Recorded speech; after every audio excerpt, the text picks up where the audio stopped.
Welcome back to Hashtag Sisters-in-Law with Barb McQuaid, Jill Wine-Banks, and me, Joyce Vance. Kim will be back next week. We are going to miss her this week because there is an awful lot to cover.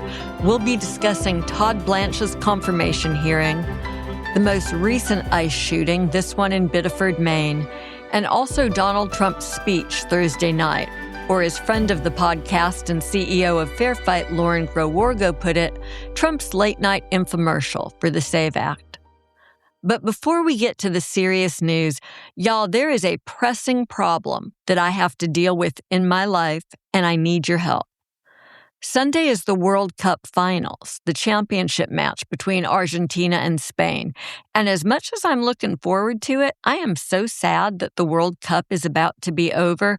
You know, it felt like it was the best of us, the best of the United States, the best of us as individuals. And my question is, what are we going to do for entertainment once soccer is done? Barb, what are you going to do? Joyce, it's baseball season. Come on. We are just about to jump into the second half after the All-Star break. Now's the time when the trade deadline comes up and teams have to decide if they're going to buy or they're going to sell, who gets hot. So I'm all about baseball. Watch baseball every day. You can watch your team or any team all the time. You're a Dodgers fan, aren't you? I am, but you know, it's just not the same as World Cup. Nobody's rowing. I mean, there's nobody in kilts. World Cup has been fun. I agree with you. World Cup has been very fun. I've enjoyed it. Jill, what are you going to do? So, you know, it's interesting because, as you all know, I am not a huge sports watcher, but I've gotten into the World Cup because it's the vibe all over. Every city I've been in during the World Cup is just so amazing, and how people are following it. I had my hair cut, and all of the hairdressers, who are all men, could not turn off their iPads watching while they were cutting, which made me a little nervous, I have to say. But it was you look really good, though. Your asymmetrical haircut. Yeah, that's what I was sort of worried about. But Emilio did okay. Thank you, Salon Duo. And I guess what I will be doing is probably indoors because climate change has led to a smoke inhalation problem and the worst air quality ever in the history, probably of America and certainly of Chicago. So I want to go see Odyssey because it's getting great reviews. So that's an indoor thing I can do pretty easily, and I'll have to entertain myself with that and some local theater because Chicago has great small theater companies. Now you're making me want to come to Chicago and do that with you. Odyssey is definitely on my list. And Suffs is here right now. So if you didn't see it in New York, you should get to Chicago and see it. Sounds like a Chicago trip, huh? Yeah. You know, so my plan for dealing with the gap that the end of the World Cup will leave in my life is I have been slowly taking up a new, I don't know if you can call it a sport, an outside pursuit. And I am learning to kayak. And bless my heart, I'm not the most coordinated person in the world, but I'm making progress and I'm really enjoying it. So I'm planning on spending the time I've been devoting to soccer out on the water. I think that's probably as good as I can do for now. Another reason to come to Chicago. Michael has a kayak. We own a kayak. So come and visit us. It's a date. Seriously? Can Michael and I go kayaking? Yes, you can. All right, game on.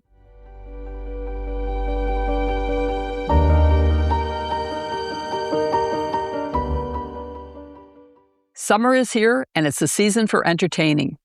You want easy dinners, impress guests, backyard meals, and cookware that can handle it all. So if you're going to upgrade anything this season, make it your kitchen with Hexclad's revolutionary cookware. The last thing you need is to be stuck inside scrubbing out-of-date, burnt-out pans at the sink.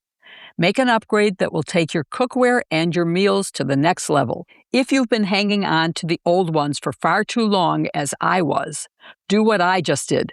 Give them to Goodwill and get your Hexclad because you deserve the best. Plus, having shiny new tools that liven up your kitchen makes the effort you put in much more enjoyable and more delicious too.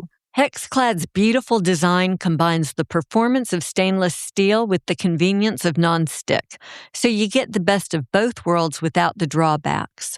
We all know how fast nonstick pans get scratched up and worn out, and stainless steel does great until it's time to clean up.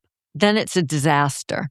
That's why you'll love how Hexclad's revolutionary features deliver on both performance and convenience. Not only are they oven-safe to 900 degrees with stay-cool handles, the heat control is unmatched. The searing is really spectacular, and cleanup is easy every time. Instead of scrubbing stuck-on, burnt-on food, all it takes is a quick wipe down and a move to the dishwasher. Now you can actually relax and enjoy your culinary creations on a nice summer night. Hexclad completely changed the way we cook. Once you make the switch, confidence in the kitchen comes naturally. And now that we've got a taste of them, all of our guests want a set. It's easy to see why Gordon Ramsay cooks with Hexclad at home and in his restaurants. And he's the toughest critic on the planet. Thanks to Hexclad's lifetime warranty, this truly is the last set of pans you'll ever need. It's no surprise that Hexclad has more than 1 million customers and more than 50,000 five-star reviews, including ours. So whether you're hosting all summer long or just want to make everyday cooking feel easier, this is the upgrade your kitchen deserves. For a limited time, our listeners get 10% off with our exclusive link. Just head to hexclad.com/sisters. Support our show and check them out at hexclad.com/sisters. Make sure to let them know that we sent you. The link is in our show notes.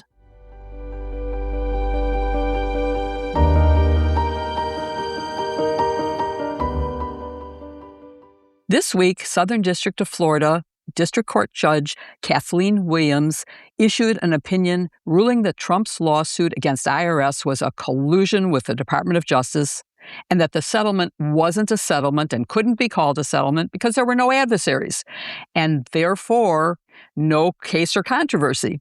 The opinion set the background and tone for Acting Attorney General Blanche's confirmation hearing, or at least it should, because in addition to all that, there was the presence of Epstein survivors and Liz Oyer, the fired DOJ pardon attorney. But let's talk about her decision first. I thought her decision was a good, quick read, and I'm putting a link to it in our show notes. Everyone should be able to read it and understand it. It has some great lines. My favorite screams divine justice and that Trump was hoisted on his own petard. I hope everyone understands the implications of that phrase. But here's what she wrote that I really loved. It was sort of saying, you argued executive theory. You were totally in control of the executive branch in the Slaughter case, and now it's being used against them. She said, plaintiffs cannot argue before the Supreme Court that executive branch actors unquestionably exercise executive power and must therefore be controlled by the chief executive, as was argued in Slaughter, and then here argue that the parties are sufficiently adverse to establish an actual case or controversy. So, Barb, what was your favorite part of the opinion? Either its analytic point or some language that she used that was really great. Yeah, one of the things I like best about this is that it was very straightforward. She didn't try to, hit the home run language. I always find it to be sort of over the top when people start quoting from the Bible and Shakespeare and all that sort of stuff. Or I can remember, when people issued opinions against George W. Bush saying things like, there are no hereditary kings and all that kind of stuff. I think it diminishes the value of the logic. What I really liked best was that it was a very logical description of the events. One of the things that she wrote was, I've got a screenshot of it, the part where she just goes through very matter-of-factly, right. Here are the facts. Donald Trump is the president. Number two, as the president, he is in charge of the Treasury Department and the IRS. Three, that means they're the same party and there is no adversity here. And she just very logically goes from one step to the other. It's, then therefore, there is no adversity here and there's no actual lawsuit. Yeah. And it appears that they were just trying to legitimize this illegitimate deal by using the courts as a pretext. And then I also like the fact that she referred to Todd Blanche's representations as at best misleading and at worst disingenuous. I thought that was... Yeah, you are so right. It was calmly, quietly, and logically so compelling. And I used to think that trial lawyers and appellate lawyers had to be really dramatic and out there. And I always felt inadequate because that's how the men I worked with were. Mm. And until I, much later in my career, worked with a former U.S. attorney, Tom Sullivan, who was a partner of mine at Jenner, who tried cases just like I did, just step by step, putting the facts together quietly and to the end being so logically compelling. So I love that you made that point. And what about you, Joyce? What was your favorite? The whole opinion? No. I'll tell you what. I liked the fact that she ended her opinion with John Adams. And she used a caution, a warning from John Adams. She quoted him, "Facts are stubborn things. And whatever may be our wishes, our inclinations, or the dictates of our passions, they cannot alter the state of facts and evidence. Thus, whatever may be the party's wishes, inclinations, or the dictates of their passion, they cannot alter the state of the facts or evade the rule of law." And that was a perfect quote given the approach that Barb has outlined that she took, this very linear, factual approach. You know, she was not here for any of the nonsense that the Trump plaintiffs were spinning. And so she makes this really great statement to John Adams' point and to Barb's point, and she says, "After a review of the record and the parties' statements, the court declines to adopt or accept the credulous exercise of divorcing President Trump's current job title from an understanding of what happened here." And it's the most plain-spoken, common-sense argument because Trump just makes this argument that defies belief. Oh, I am suddenly private citizen Trump, and I deserve, this treatment because of what happened to me. And she makes mincemeat out of that. I really enjoyed this opinion.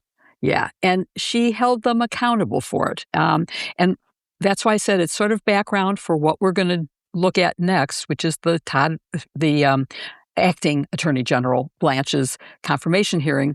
And she said in holding them accountable that one attorney for the plaintiffs, which is Donald Trump, is referred to the Florida bar for whatever consideration, and another attorney can never be admitted to the courts of Florida on his own motion because he misused that power, and that none of them can call this a settlement agreement because it isn't, and that Todd Blanche should have this order sent to the New York bar where he is a member.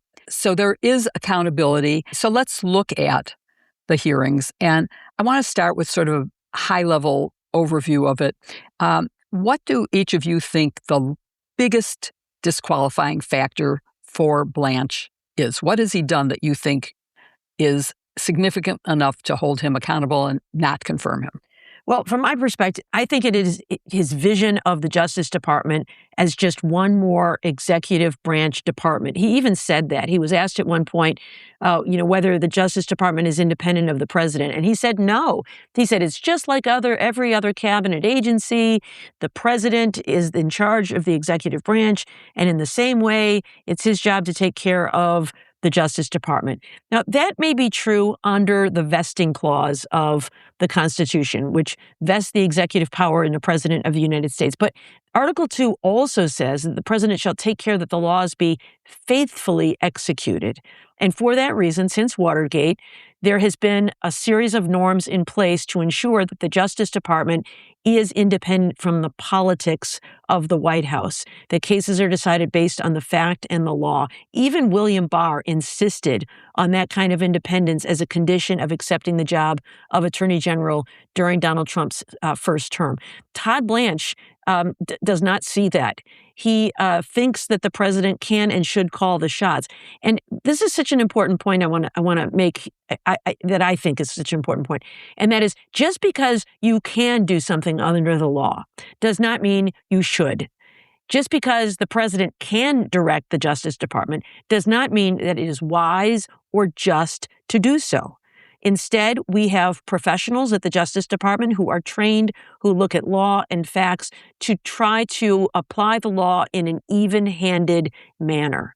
And so if you listen to his questions, when he was asked, Senator Klobuchar asked things about, can you enter an immigrant's home without a warrant? He said things like, we will follow the law.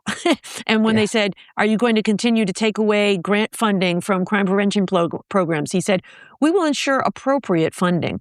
And it's frustrating when they don't follow up on these things. Well, it's his opinion of what's following the law or what's appropriate. This, remember, is the same guy who leads the Department of Justice and defended Donald Trump's executive orders to end birthright citizenship and to impose tariffs and to send the National Guard into American cities, and that the Presidential Records Act is unconstitutional. So his view of what the law requires and what complies with the law is not consistent with what the Supreme Court has found. And so I think that lack of independence is the vision from which all of these other harms flow. And Joyce, what do you think was the worst? Yeah, I mean, it's so hard to say, right? There are so many good choices. I think, though, and I wonder if Blanche didn't put a nail in his coffin, maybe not enough nails to nail it shut, but certainly another nail with this botched meeting with the Epstein survivors yesterday. He just flat out lied during his confirmation hearing when he said he couldn't meet with them because they were represented by counsel. That was not true. And as soon as the threat was issued by one of the senators on the committee that he had to meet with them if he wanted that senator to vote for him, well, lo and behold, late yesterday, Todd Blanche met with the survivors. But according to their reports of that meeting, he was patronizing, he was dismissive, he was not interested in hearing what they had to say, and he told them he couldn't talk to them, that they had to go back to the FBI. So we're like, what is it at this point? 20 years in, he's already said, there's nobody else I'm going to prosecute. He wildly backtracks on that in the hearing yesterday, saying, if there's a good case, we'll prosecute it. These women go in prepared to talk with him about the most difficult things that have ever happened in their personal lives, and he just essentially blows them off. He doesn't have time for them. He doesn't have respect for them. He is not fit to serve as the Attorney General of the United States. Yeah, I'm so glad you mentioned about that lie, because when he said it, I was like screaming at the television. What is he talking about? Every These are former federal prosecutor in America was screaming at their television, God, I think. That is so absurd. They're witnesses. Of course he can talk to them. And if he thought he needed the lawyers, all he had to do was say, bring your lawyer. And they would have. I know, right? And they in fact did, right? I mean, it's like, it's just ridiculous. There are so many things that are horrible that I'm not sure these hearings ever can get to meaningful information that will change the mind of any of the members who will vote or of people who take the time to watch it. But this one maybe should have, although let's talk about his demeanor, because unlike Pam Bondi, the last time she testified, he did remain, I would say, calm, cool, and collected throughout. Maybe there was one time when he went, that's a really dumb question or something. But mostly he really was like answering the questions without answering them, of course. Is that how you felt about it? Did you think there was any way that information was going to come out that would change anyone's mind? Is this something we should stop pretending that hearings are necessary? Look, I think we should always have these hearings. For one thing, the Senate has advice and consent responsibilities. I think it's good to air these issues in the public, for the public to see. Sunlight is the best disinfectant and all that. Yeah. And, the Senate might still vote, probably will vote to confirm Todd Blanche, but we see them. We understand what happened yesterday. And Blanche was very skillful. You've got to give him that. He understood the assignment. The assignment was keep Donald Trump happy, but don't lose the vote of any of the senators on the committee because you need them to advance to a floor vote. And so he did that. And when it called for him to play loose and fast with the truth, he did that. When it called for him to backtrack on older statements, he did that. He was skillful, but I don't mean that as a compliment. No, I found him pretty slick, in the way of a criminal defense attorney who's just trying to create reasonable doubt, as you say, fast and loose with the facts. These things like, I would comply with the law, or we would assure all appropriate funding.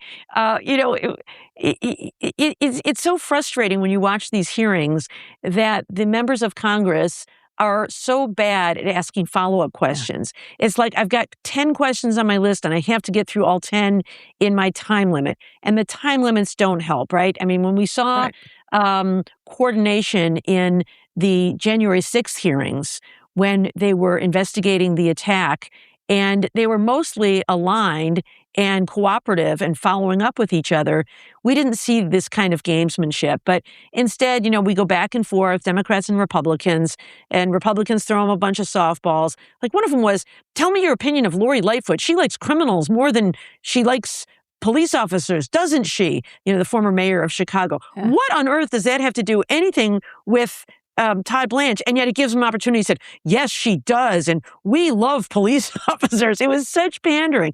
But, with the Democrats, what I would love to see them do is to work more cooperatively through different topics rather than each of them try to get through 10 questions. Because if you're really listening, and some of them are really good former prosecutors. Amy Klobuchar is a former prosecutor.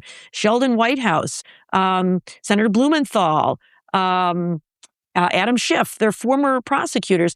And yet, they ask these questions, and when they get an answer like, I would follow the law, or what would be appropriate, well, ask the next question. And does the law permit you to barge into the home of an immigrant without a warrant? Tell me what authority is that? He never really had to answer that difficult question.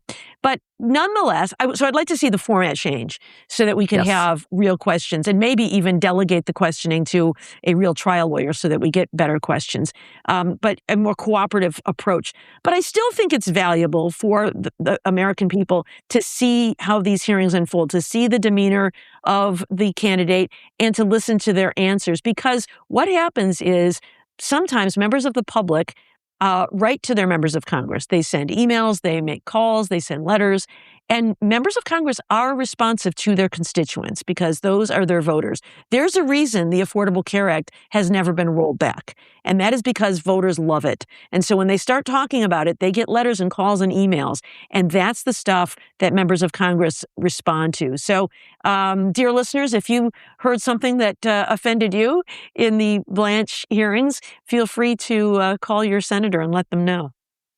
I so agree with you. I really think the January 6th hearing was a model that they need to look at. It wasn't just that they coordinated, that they persisted, that they asked follow-up questions. They had great presentations that had been prepared. They were really ready. And I did have a feeling that in this case, the Democrats weren't coordinated and didn't follow up. And there were some good points made, and he did say, I'm his lawyer. I was his lawyer. I mean, there were all the, big slip that was a good moment. That was a good moment. Freudian slip. Yeah. But yeah, I think the Democrats could have done better.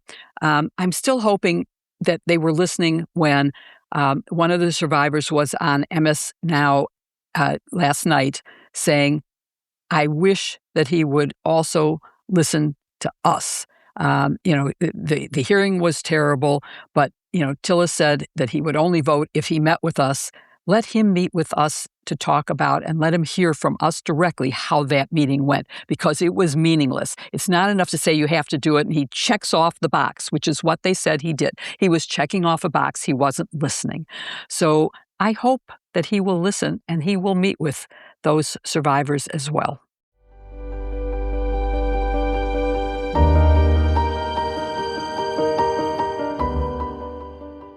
Summer is here, and no matter where you live, the days are hot and the nights are stuffy and sleepless. The next morning, you feel like an exhausted zombie in desperate need of a shower. It's miserable, and none of us has time for it. You can curse the sun all day long, but it's better to take action by making sure your bedding is helping you sleep comfortably, not keeping you up. The wrong sheets will trap heat, which is why we wanted to tell you about Boll Branch. It's like the cool side of the pillow, but everywhere. And you know if I'm saying that from Alabama, I mean it. Their summer bedding options are breathable, lightweight, and designed to keep you cool all night long. It's seriously like sleeping on a cloud. Because their 100% organic cotton sheets are woven specifically for airflow, not just softness. Although they are also soft, synthetic cooling technology or chemically treated fabrics are a Band-Aid, not a solution. With Boll Branch, the cooling is structural because of how the cotton is woven. Amazingly, 94% of Boll Branch customers say their sheets get softer with every wash, and we have to agree. I used to think that sheets came in only two styles, regular and scratchy. I didn't know how wrong I was. Boll Branch has definitely changed the game. Ever since I put them on my bed, I've been so snug, I haven't wanted to get up. They're buttery soft right from the start and help you relax the moment you lie down. I've become such a fan of their signature sheet set that I'm getting them for the whole family. They have such an incredible feel, and the breathability and the temperature regulation are top-notch. You need to experience their unmatched softness for yourself. You know, anybody who sees me knows that I love color. It's really important to me. And Boll Branch has over 24 amazing colors that will complement any room or style. And it's so much fun to pick them out. While you're shopping, you need to check out their supportive pillows, cozy blankets, and luxurious comforters too.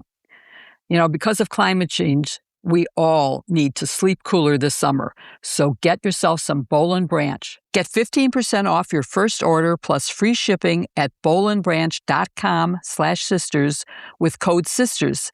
That's Boll Branch, BOLLAND branch.com/sisters.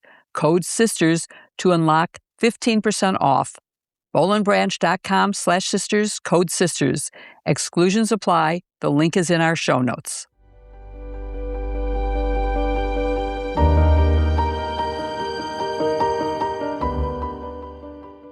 So, cats. We get to talk about cats. You guys, I have not sent you the video. Barb, I think you've seen it.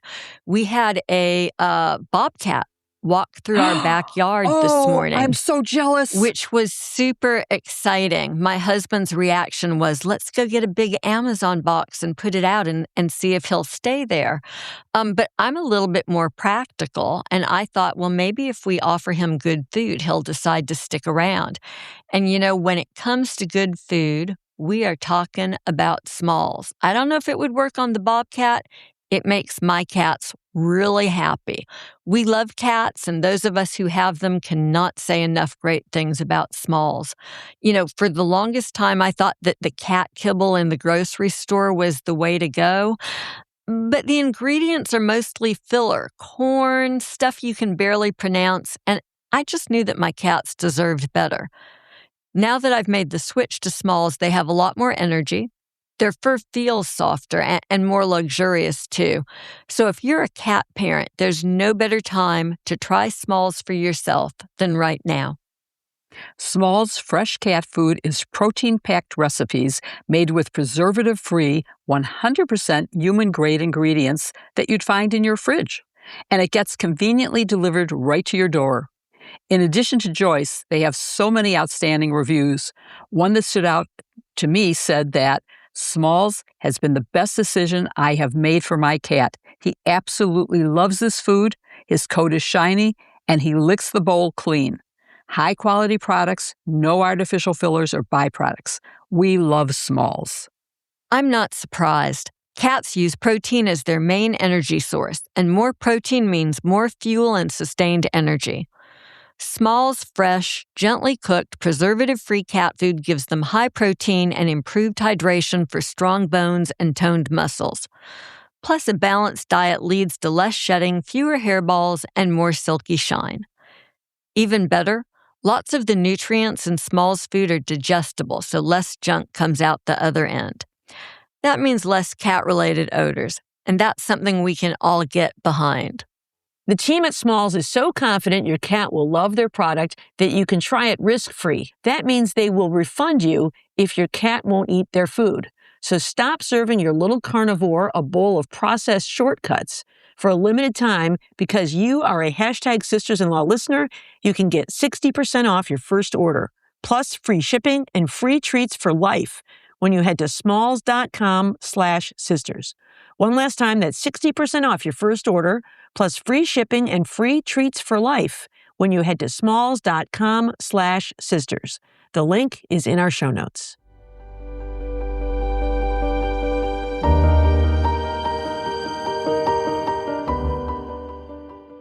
Well, last week we discussed the ICE shooting of an immigrant in Houston, and sadly, we have another to discuss, this one in Maine. And before we get to Maine, I just want to acknowledge that as we've been recording, we've become aware of two other incidents. There was an incident in an airport in Las Vegas where two plainclothes ICE agents tackled a man, and then when they realized they were being videotaped, ran away. And an issue in a detention center, an ICE detention center in Aurora, Colorado, where an ICE employee at the detention facility is now in custody for shooting a protester. So we'll share more with those as more information becomes available. But let's talk about this shooting in Maine, which is so disturbing. Joyce, I think it's important for people to hear about this. And I know you spend some time in Maine. Can you give us a brief rundown on the victim and this shooting? Yeah, so this is an ICE agent, shoots and kills a man, again in a vehicle. These stories are all starting to sound familiar. Last Monday morning in Biddeford, Maine, which is, in the same neck of the woods as Kennebunkport, sort of close to the coast. The man is a 25-year-old Colombian immigrant. He was married. He had a 3-year-old daughter. Juan Guerrero, who was a resident of Biddeford, was living and working legally in the United States. But that didn't matter. The agents shot into the vehicle. We will say it again, that is a violation of ICE policy. And they dragged his body out. If you've seen the footage, the way that they treat him is just utterly shameful. Something that struck me about this one, Barb, was immediately afterwards, I was waiting for ICE to issue their usual statement denying culpability and claiming that the victim was at fault. And the facts in this one are so bad that they didn't even do that this time.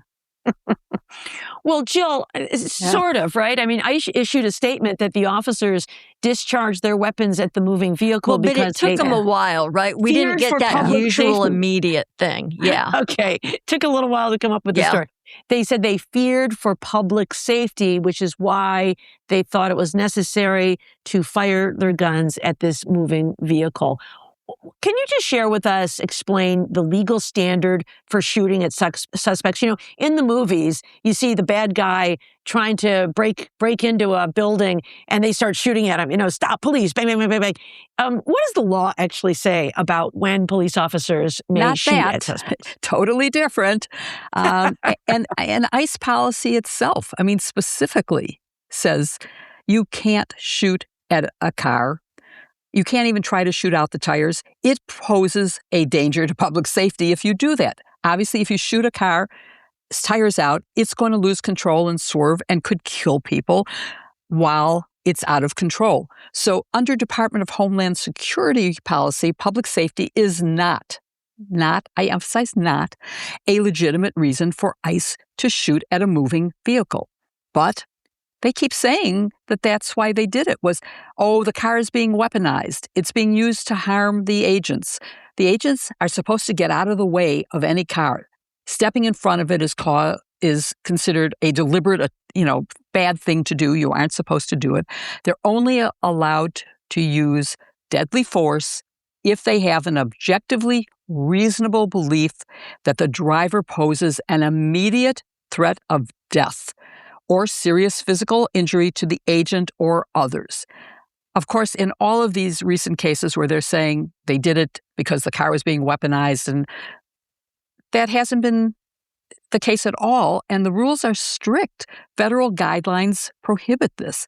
So I don't know how they think they can get away with constantly saying that the reason that they're doing this is for public safety or because the agent feared for his own life. There was no self-defense in this case. They're supposed to de-escalate, not escalate. And they're actually causing more danger than anybody in a car. And they do it without even thinking about whether this is the person they're looking for or finding out whether, as in this case, the person was here legally, working legally. It's a total violation of the rules of the Department of Homeland Security and, in general, the rules of when lawful use of deadly force can happen. It can't in these cases. Yeah, they might say, well, otherwise he would have gotten away. Well, that's okay, because there's no death penalty for being unlawfully in the country, which turns out he wasn't anyway. You get the license number and you call on your little radio there, and some other police officer can pull him over, in the next block. So as you say, only if there is this objectively reasonable observation that this person poses a threat to the life of either the officer or the public. Yeah. Only then are they supposed to use deadly force. So, I think what we're seeing, in my opinion, is the consequences of very aggressive hiring of ICE agents without the kind of training they're supposed to get, the kind of background checks they're supposed to have. And it's no surprise that we are having all of these incidents with a poorly trained, hyper-aggressive group of ICE agents.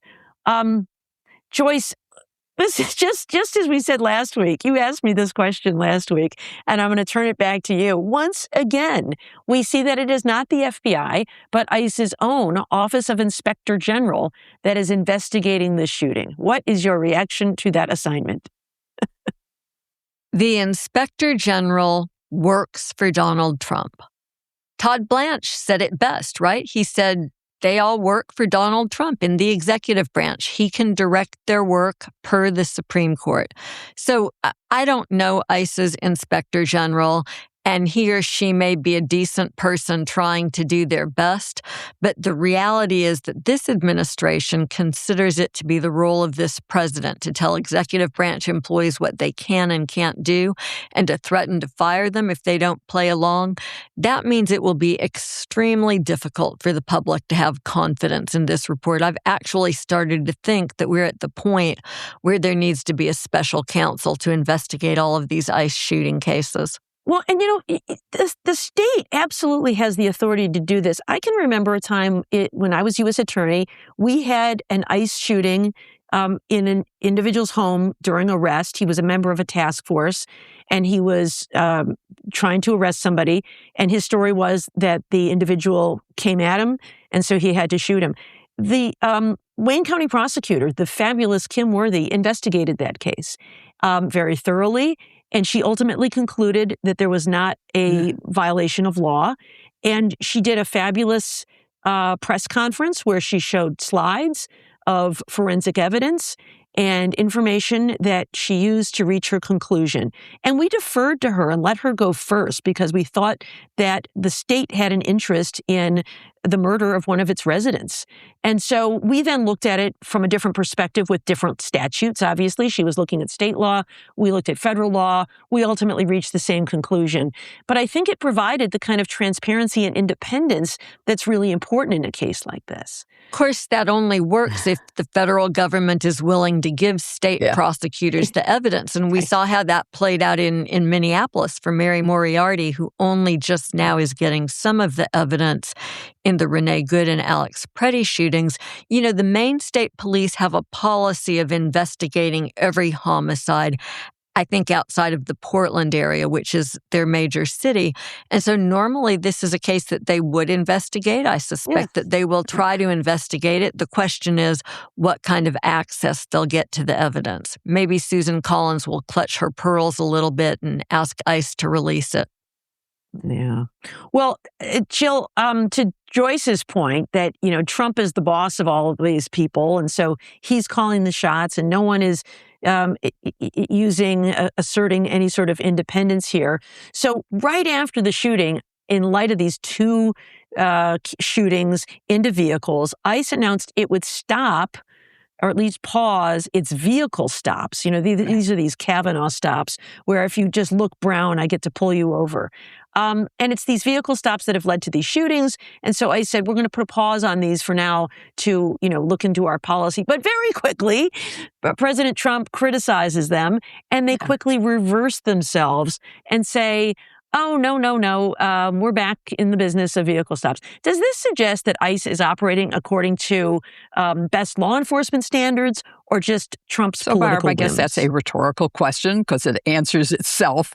Yeah. Of course, that's what it is. The right thing to do was to put a pause. They said they were going to do retraining so that the agents would know what's appropriate and what's not. That makes a lot of sense given the number of traffic stops that have led to death. And there's another one. We talked about fleeing in the last question. There was also an immigrant who was fleeing arrest and ended up killed by a truck that hit him. So there's obvious danger in this, and it does take some retraining to make the agents realize what the dangers to the public are. And that, it's sort of like the death penalty. You can't undo it if you find out it was wrong. And even though they found out in all these cases that none of the people were illegal immigrants, et cetera, or criminals, it's too late. They're dead. Nothing can be done about it. So while it's true that a traffic stop is a lawful means, the consequences have been deadly, and training would be appropriate, and Donald Trump's control is total. And so they did change solely to please Donald Trump. Yeah, I mean, that is what happens when you follow Todd Blanche's logic that the president gets to call the shots. We've got everything being done for political reasons as opposed to the professional expert opinions of the people who are in these jobs for their judgment. Instead, they are all just instruments of the president's political agenda.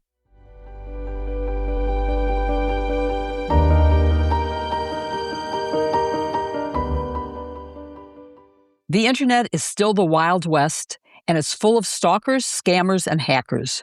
You know you should protect yourself, but how? It's easier than you think. Here's what you do. Go to www.joindeleteme.com/sisters and enter the code SISTERS to get 20% off DeleteMe. DeleteMe removes your personal information that's being sold online, which is why you really need to get it. In the age of AI, we're all especially vulnerable to scammers using our personal data that's floating around on the internet against us. Have you ever Googled yourself and found your home address, phone number, or the name of a family member? It's unsettling, and there's a lot worse out there. The good news is DeleteMe can help. DeleteMe does all the hard work to wipe your personal information from data broker websites, and you can get an individual plan for a little over $8 per month. Even if you're not a public figure, in the internet age, all of us are potential targets for malicious actors, blackmailers, and worse. Especially if you have kids in your family, DeleteMe is a must. Once we got started with them, the peace of mind was such a relief. I trust them to protect me, my sisters, and my loved ones, and I know that they can help keep you and your family safe too. Take control of your data and keep your private life private by signing up for DeleteMe. Now, at a special discount for our listeners, get 20% off your DeleteMe plan when you go to joindeleteme.com/sisters and use promo code SISTERS at checkout. The only way to get 20% off is to go to www.joindeleteme.com/sisters and enter code SISTERS at checkout. Once again, that's www.joindeleteme.com/sisters. Code SISTERS. The link is in our show notes.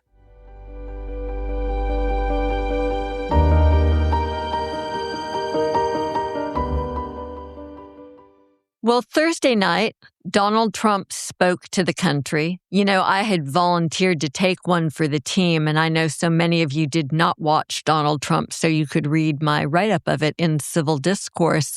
But I've got to say, it was, as Lauren Groh-Wargo said, just a late-night infomercial for the SAVE Act, and it really did not come off with any particular force.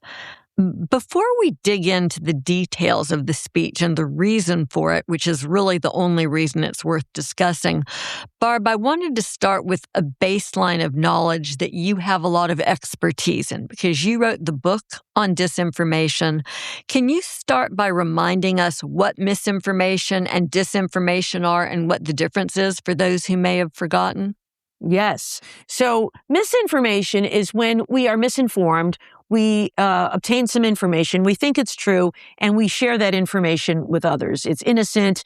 It can still be damaging, but it is unwitting. We hear something, we believe it. Disinformation, on the other hand, is a deliberate falsehood or cherry picking of information warfare in an effort to advance some agenda. It could be a political agenda, it could be a fraud agenda, it could be a nihilistic agenda. But that's what disinformation is.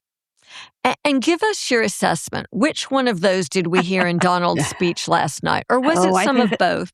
Maybe a little of both, but I think I don't give him the good faith of thinking this is misinformation. I think he knows very well that this is false information and that he is churning and feeding and stoking these beliefs that our election system is unfair. And I think he is trying to lay the groundwork for what he knows is going to be a disastrous midterm election. And so he needs to do a couple of things. One is stop mail-in voting, because we know that 1 in 4 Democrats and 1 in 5 Republicans vote by mail. And so if he can stop that, he may be able to get an upper hand on voting and be able to cull out a few Democratic voters. So that could actually inure to his benefit. But the other thing I think he wants to do is to just sow doubt in the fairness of our elections. Even if we do continue to have vote by mail, he wants to be able to say, I told you it would be rigged. And now that we see the outcome, we know it is rigged. Some of the things he talked about last night, too, also blur the distinction between a couple of different kinds of election tampering. One is interference, and that is actually hacking into a system in an effort to change the outcome of a vote. The other is influence, an election influence campaign, which is what we've seen Russia and China and other countries do, where they try to put propaganda on social media and get people to believe good or bad things about candidates in an effort to sway their vote. And we've seen that since at least 2016. And he focused solely on China, which did oppose Donald Trump, but he did not mention anything about Russia, which has worked really hard to favor Donald Trump in some of these campaigns. So I worry about the cherry picking he's doing. I worry about the intelligence community and their role in all of this. Remember, Tulsi Gabbard showed up at the scene of that search in Fulton County, Georgia. And that is not the place for the intelligence director. And then during his confirmation hearing, Jay Clayton refused to answer the question of who won the 2020 election. So I'm very worried about, just as we said, as Trump controls everybody in the executive branch, I am worried that he is going to use some of the levers he has power over now to either try to interfere with the election or at least influence people's views of whether it was fair. Yeah, so Jill, Barb has done something sort of deft here as she discusses Trump's speech without discussing much about the claims he made. You and I were texting about this morning. I think it's really a mistake to repeat all of Trump's lies. We've seen him do this before. When he repeats his lies enough, they sort of take on a little bit of a patina of truth over time. And so sometimes the best thing to do is to dismiss what he's done without digging down into the specifics. And I'm wondering if you agree with that, because in this case, he made so many specific false claims. But if you do agree, how do we combat the disinformation that he spreads without going through it line by line? So let me first say, you said it was sort of like an infomercial for the SAVE Act. Infomercial would suggest that there was information and facts. And since it was not, I would say it was a propaganda piece. It was an advertisement for his point of view, but it certainly wasn't information that anyone should rely on for passing the law. But I do think that's what it was. He was trying to say, this is why we need it. And Jen Psaki, who was on during this, said, we debated long and hard here at MS Now as to whether we should broadcast this live. And because we know it'll be false, but we can't pretend it's not happening. And so MS Now did have a substantial portion of it. And one of the things that shocked me was how short it was. I mean, he's known for going off script and going on and on and on. Yeah. And it was 24 minutes and 50 seconds. So he stayed under 25 minutes, which is really surprising to me. I think that it's really hard. I watch it and I go, this is such a lie, such a lie. And I know that the people watching MS Now are all thinking they know that it's not true. But it's also being broadcast on other networks where people may have a different bias. And I think that what we need to do is not show it live. It has to be somehow delayed so that as words are coming out of his mouth, the truth is superimposed over it. And that isn't that hard to do because everything he says is a lie and you can flash on the screen something about it being false. But having commentary after it's said, it's too late. People have heard it. They don't have to listen to the commentary. So I do think we have to do something that changes how we broadcast what the president is saying and why it's dangerous. And Barbara's pointed out a lot of the things that were deliberate disinformation. And, it's not a crime to lie to the public. It's a crime to lie under oath, but, you can say all you want in campaigning or using the bully pulpit that the president gets. And so I think this is a serious problem for us. Yeah, and I mean, given that, right, it's clear that Trump's goal here was to create a new narrative of fraud that is yet again false, right, so that he can use it to interfere in the 2026 election and presumably the 2028 election as well. So as you look ahead at that scenario, and that really for me was the takeaway from last night, it's no more we think Trump might try to interfere. Trump is full on, flat out moving towards interference. Yeah. What are we going to do about that? And what are you the most concerned about? Well, let me start by saying what I'm not concerned about. I'm not concerned that the 2020 election will ever be proven to be anything other than free, fair, and accurate. It's been tested in court after court after court, by media, there's just absolutely no evidence. And I'm not worried that there was anything in what he said last night that is new or that supports his point of view. There was not. There is no new intelligence that he suddenly has declassified that shows something contrary to it being true. But that doesn't mean I'm not worried. I'm worried about plenty of things. And I'm concerned about, and I want to read something that was from his speech. He said, I'm worried. It's not what he said so much as he was repackaging long debunked claims about the midterms. It's irresponsible. It's actively harmful. But he said something about the fact that he was doing this so that he could take quick action to get to it. He wasn't doing it to make people distrust the election. He was doing it so he could solve the problem. That's what scares me, is that he is going to use this fake narrative to say, oh, I have to declare an emergency. He was creating distrust so that he could act. And there are some actions he could take, like, declare an emergency. And remember, he has the Army, and it's under Hexclad, who's now testing military members for testosterone. I mean, it is laughable, but it's not laughable. How much testosterone does it take to be intelligence analyst. I mean, okay, Oh but my gosh. will he seize the ballots again? Will he put troops at the polls, which is clearly illegal and wrong? Will he continue to suppress the vote by scaring voters or by getting someone to pass the SAVE Act because he says that this is happening? Will he revoke, and remember he said this last night, and it's not getting a lot of attention, that the licenses of ABC and NBC should be revoked because they did not play his speech live.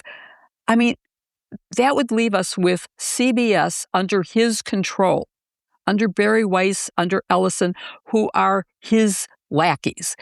Where will that put information that voters get? So I am plenty worried. I don't mean to make light of it.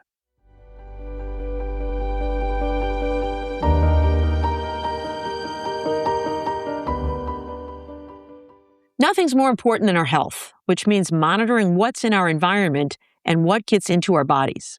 So after learning about the microplastics in many household items, we're mindful about what we bring into our homes, including the cleaning products we use every day. They aren't good for us, our pets, or the environment. That's why we wanted to tell you about Blueland. Blueland makes dish, laundry, and other household cleaning products designed to reduce single-use plastic, and all of their cleaning tablets are 100% plastic-free and microplastic-free. They are independently tested to perform alongside major brands, and the formulas are made without dyes, parabens, or harsh chemicals. I love not having to choose between the safe option and what actually gets my house clean. And you will too.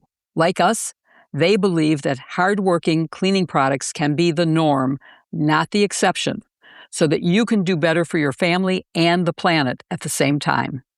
It feels great knowing that I'm incorporating sustainable practices into everyday activities. I'm always amazed by how well the laundry tablets work, and they've proven time and time again they'll lift the toughest stains, whether it's from grass, food, or whatever the dogs manage to drag in. Not only is their microplastic-free formula made with plant and mineral-based cleaning ingredients, it's hypoallergenic and safe for sensitive skin. And Blueland's products are really convenient. Just drop a pre-measured mess-free tablet into your machine and wash as usual without the bulky plastic jug. They even have a line of tablets for your dishwasher and toilets, too. Best of all, Blueland is a certified B Corp and Leaping Bunny cruelty-free certified. Their formulas are EPA Safer Choice certified, and many products have also earned Cradle to Cradle's Gold Material Health Certificate. Put it all together, and it's easy to see why their products are trusted by more than 1 million homes, including ours. Make the switch today. Get 15% off your first order by going to blueland.com/sisters. That's 15% off your first order at blueland.com/sisters. The link is in the show notes.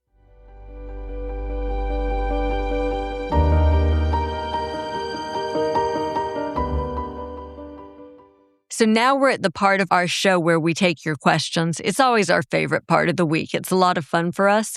If you've got a question, please email sistersinlaw@politicon.com or tag us on social media using #sistersinlaw. There is no need to be shy. No question is stupid. We get great questions from our listeners, and you guys always make us think. And now, if we don't have a chance to get to your question during the show, we'll try to get to it during our Wednesday news show, Sisters Sidebar, where we exclusively take your questions. So keep them coming. This week, we've got some great questions. Let me start, Barb, with one for you from Vicky in Chicago. She asks, please help me understand how the impasse over opening the new bridge between Canada and Detroit can be resolved. As I understand it, the bridge was largely funded by Canada in cooperation with the state of Michigan. The scheduled opening had to be delayed due to one of Trump's edicts. Who or what has the authority to settle this matter, and how bummed out are you personally, this is me adding to the question, that this bridge isn't open yet? Yeah, this is really appalling. I think it is a microcosm of the Trump administration and how he rules like a mob boss. Yeah. He looks for places where he can inflict pain and use leverage to achieve power. And this is exactly one of those situations.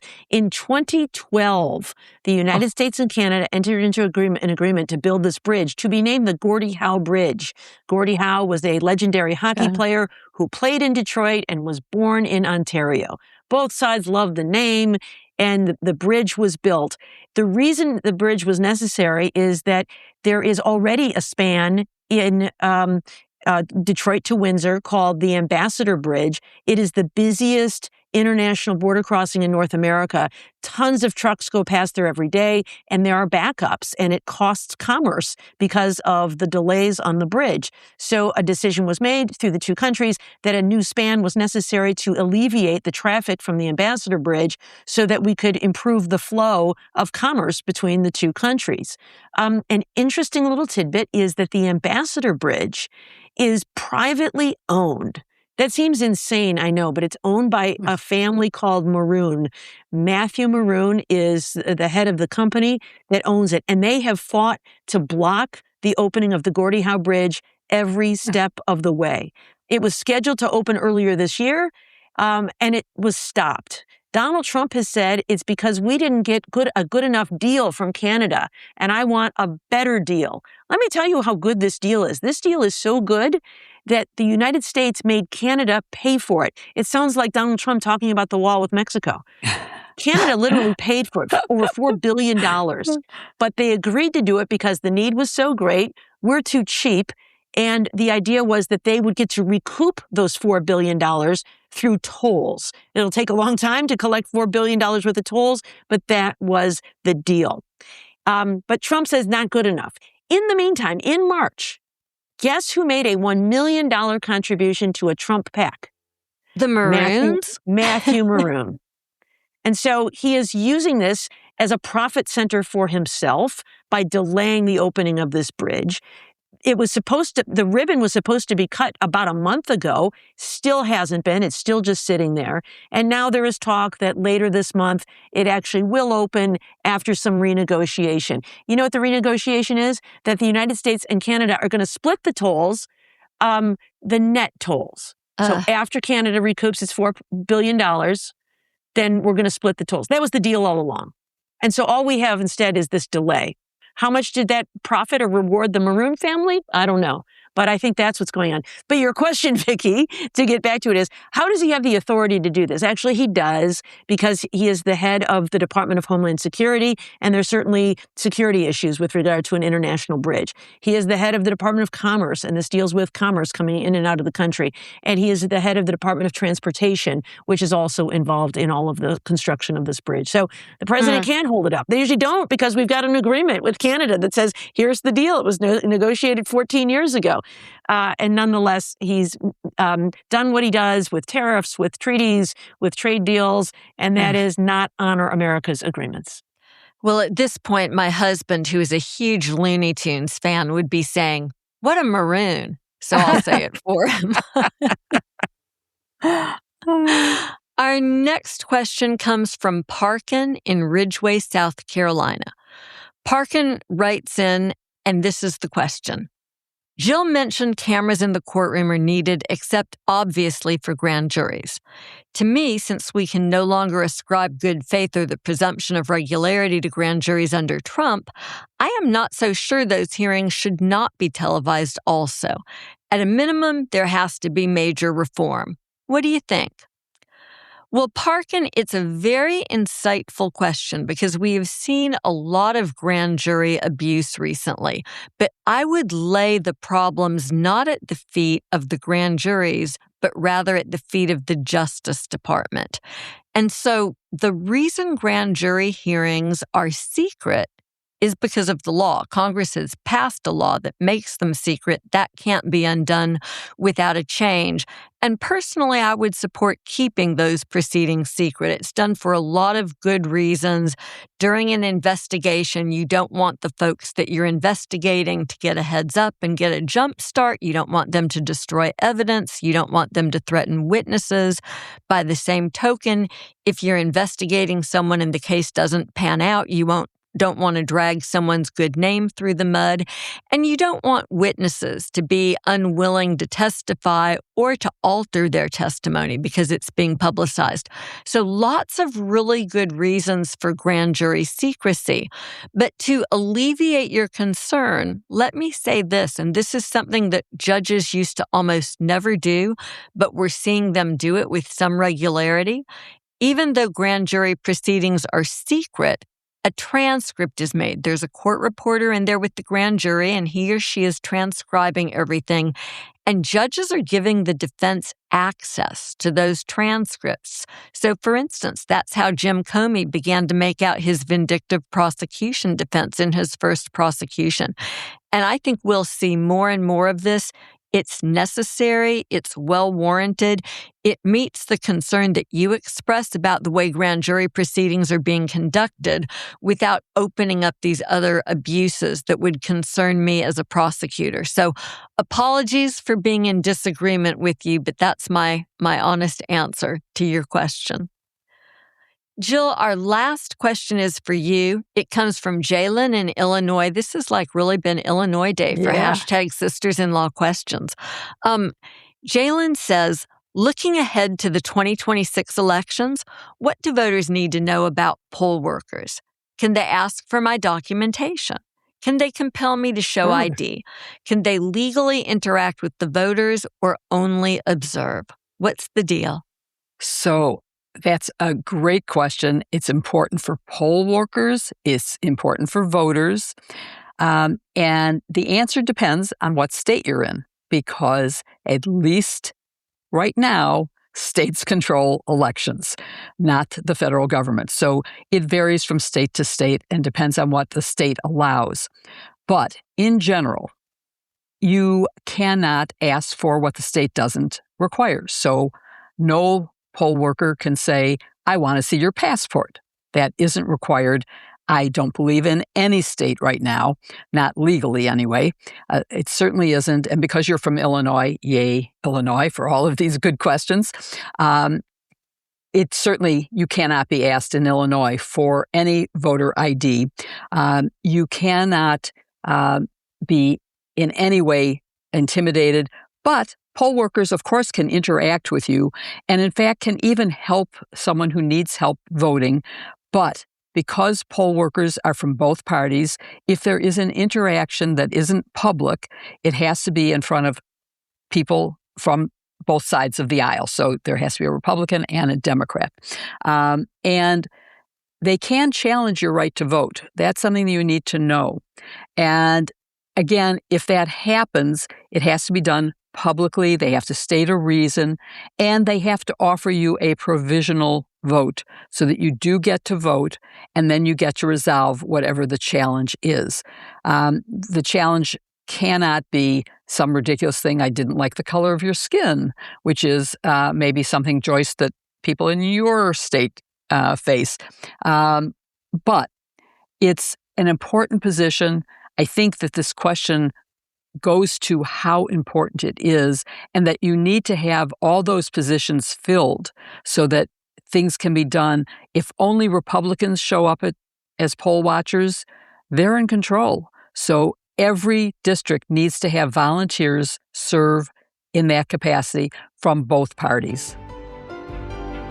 Well, that's all we've got time for. Thank you so much for listening to hashtag Sisters-in-Law with Barb McQuaid, Jill Wine-Banks, and me, Joyce Vance. If you enjoyed the podcast, please rate the show and send it to a friend. And be sure to follow hashtag Sisters-in-Law on Apple Podcasts, Spotify, or wherever you listen so you'll never miss an episode. Join us every Saturday as we break down the biggest legal developments of the week.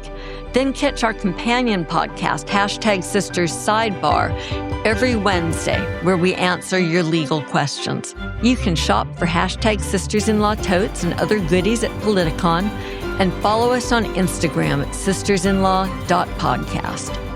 And check out the special offers in this episode's show notes from our sponsors, Hexclad, Boll Branch, Smalls, DeleteMe, and Blueland. See you next week. #Sisters-in-Law. Oh, it's me, right? It's you, darling. I was waiting for Joyce to do the introduction, but she already did that. Okay. End of my stupid pumpernickel.